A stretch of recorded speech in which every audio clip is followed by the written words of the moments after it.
नेकपा एमालेका अध्यक्ष केपी शर्मा ओलीज्यू, तपाई त्यही व्यक्ति हो 2051 सालमा राजा वीरेन्द्रको खुट्टामा दम चढाएको व्यक्ति हो। ठुलो कुरा गर्न सुहाउँदैन। तपाई त्यही व्यक्ति हो, तपाई त्यही व्यक्ति हो। राजाको आशीर्वादमा राजाको खुट्टामा दम चढाएर झापाबाट वीरद्रोह एकजना मान्छे काटेर 14 वर्ष जेल बसेको बेला राजा वीरेन्द्रले यो मान्छेले राजनीति गर्यो, हत्या गरे पनि, हत्यारो भए पनि 14 वर्ष जेल बसिसक्यो, अब यसलाई छोड्नुपर्छ भनेर छोडाएको गुण बिर्सिनु भयो। तपाईलाई एउटा जीवन दिने वीरेन्द्र यो कुरा हेक्कार होस्।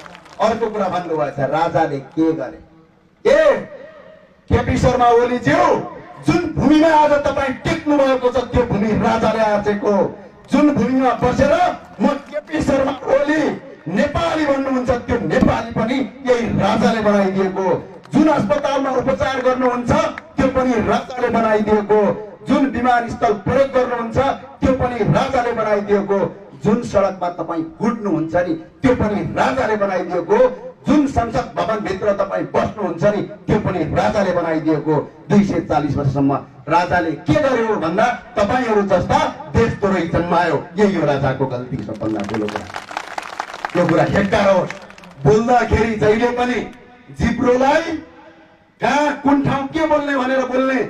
आजसम्म मैले यस्ता कुलङ्गार छोरा चाहिँ कहिले पनि देखेका थिइनँ। र अर्को कुरा आफ्नै बाउलाई जन्म दिने बाउलाई त बाउले के गरी भनेर छोराले सोध्यो भने बाउको एउटा मात्रै जवाब हुन्छ छोरा त जस्तो कुलङ्गार जन्माए। त्यही भएर राजाका विरुद्धमा यसरी बोल्ने होइन। त्यही भएर अर्को कुरा उहाँले भन्नुभएछ 240 वर्षसम्म राजाले के गर्यो, 3 वर्षमा हामीले के गर्यौं हामीलाई सोध्या भए हुन्थ्यो। ए बाबा तपाईले गर्नु भएन, कसले भने तपाईले गर्नुभयो। निर्मलाको हत्याकाण्ड गरेर बलात्कारपछि हत्या गरेर हत्यारालाई लुकाउनु भयो, तपाईले गर्नुभयो। 33 किलो सुन काण्ड गरेर तपाईको अरबौं पैसा कुम्ल्याउनु भयो, तपाईले गर्नुभयो।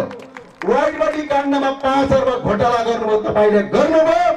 गोकुल बास्कोटाको 70 करोड काण्डको घुस काण्ड मचाउनु भयो। त्यतिले मात्रै पुगेन, कोभिडको बेला कोरोनाको बेला 10 अर्ब घोटाला गर्नुभयो, ओम्नी काण्ड गर्नुभयो, नागरिकता बेच्न खोज्नुभयो, 20 अर्ब रुपैयाँ चिया र नास्तामा खर्च गर्नुभयो।